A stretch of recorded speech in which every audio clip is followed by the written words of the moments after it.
Welcome to Peculiar Occurrences. I am your host, Lilith Nova.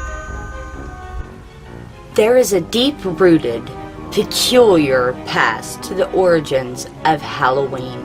And I thought, in the spirit of the season that is, that we would delve deep into the spooky origins of this creepy holiday. So let's get into it. Halloween's origins date all the way back to the Celtic festival of Samhain. The Celtics, who lived 2,000 years ago in the area that is now known as Ireland. The United Kingdom and southern France celebrated their new year on November 1st. This day marked the end of summer and the end of this harvest, along with the first day of a long, dark, cold winter. A time of year that was often associated with human death. You see, the Celtics believed that on the night before the new year, the lines or the walls between the living and the dead became thin. So on October 31st, they celebrated Samhain, the night of the year when it was believed that ghosts walked the earth. In addition to damaging crops, Celtics believed that the presence of the other worldly spirits made it easier for Celtics and Druids to have predictions about the future. For people entirely dependent on the hazardous natural world, these predictions of the future were very important to the comfort of them for the long, dark winter. To commemorate the event, Druids built large bonfires where the people would gather to burn crops and animals as a sacrifice to the Celtic deities. During the celebration, Celtics often wore costumes, often of and using the materials from animals, their fur or their heads. And they would attempt to tell each other's fortunes. And when the celebration was over, they would relight their hearth fires, which they had put out earlier that evening for the bonfire, but they would relight the hearth fires to protect them for the coming winter. By 43 AD, the Romans had conquered most of Celtic territory. And within the 400 years that they ruled these Celtic territories, two of their celebrations, their holidays, had mixed with Samhain. The first was for Leah, a day in October when the Romans normally celebrated their dead. The second day was to honor Pomona, the Roman goddess of fruit and trees. And her symbol was the apple, and the introduction of this figure into the holiday is what explains away bobbing for apples. On May 13th, 609 AD, a pope dedicated a pantheon in Rome for all Christian martyrs.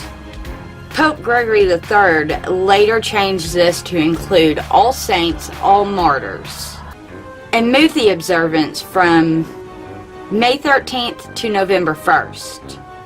By the 9th century, the influence of Christianity has spread into Celtic lands, where it gradually blended with older Celtic rites. In 1000 AD, the church would make November 2nd All Souls Day, a day to honor the dead. It is widely believed today that at the time the church was actually trying to replace the Celtic ritual of Samhain by adding a church-related sanctioned holiday. All Souls Day was celebrated similarly to Samhain, as in there was large bonfires and people dressed up as saints, angels, or devils. The All Saints' Day celebration was also called All Hallows or All Hallowmas, meaning All Saints' Day. And the night before it, the traditional night of Samhain, started to be called All Hallows' Eve, and eventually Halloween. Now, Halloween comes to America. Celebration of Halloween was extremely limited in colonial New England due to the strict beliefs of the Protestant religion. Halloween was much more common in Maryland and the southern colonies, as the belief and customs of several different European colonies along with Native Americans started to mesh. A distinctly American version of Halloween started to emerge. The first celebration included play parties, public events held to celebrate the harvest where people would enjoy each other's company, tell each other's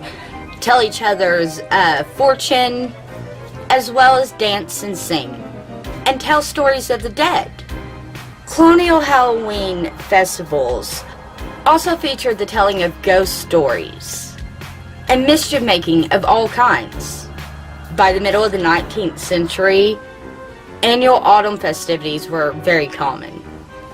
But Halloween was not yet celebrated everywhere in the country. Second half of the 19th century, America was flooded with new immigrants.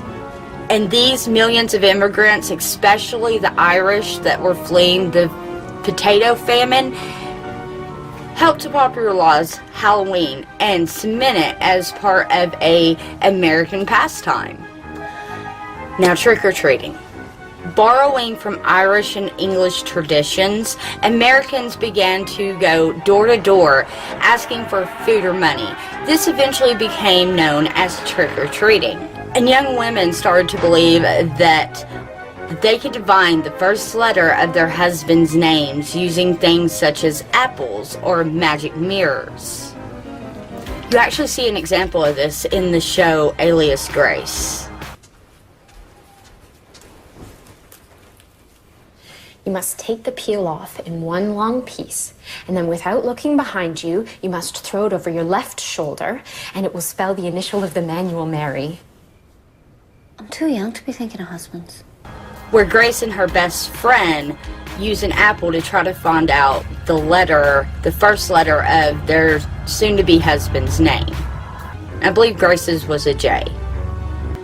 In the late 1800s in America, there was a movement to mode Halloween more into an event for neighborly get-togethers, family events, a neighborhood thing, more so than trickery, pranks, ghosts, or witchcraft. At the turn of the century, Halloween parties for both adults and children to celebrate the holiday was more of how it was celebrated. Parties focused on games, food of the seasons, and costumes.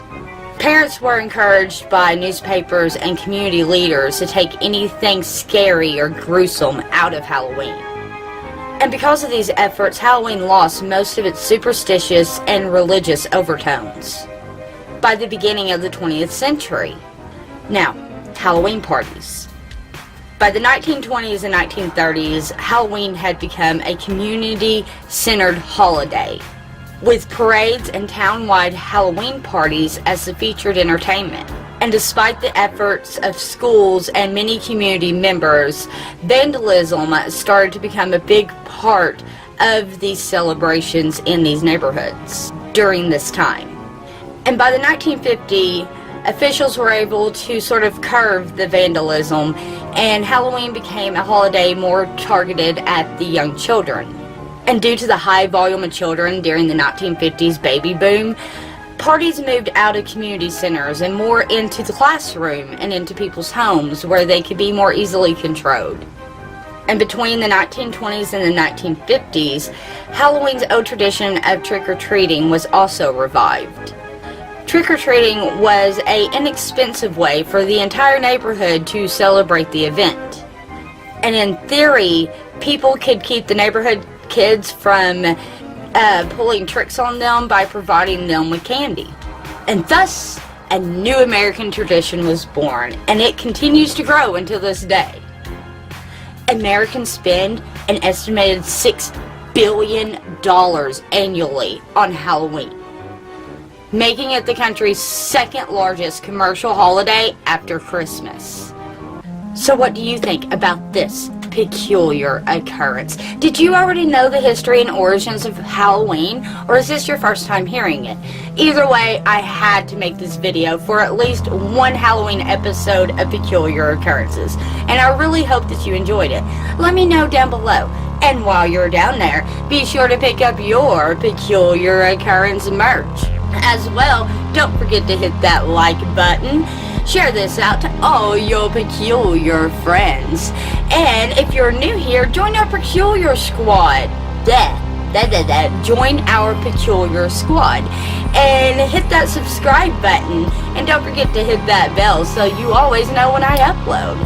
And to all my peculiar friends, I want you to have a beautiful, a haunting, a peculiar, but a safe Halloween. Do do do do do do do do do do do do do do do.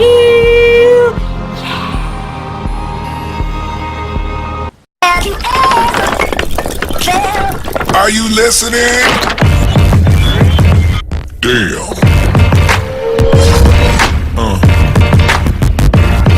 Yeah. Yeah.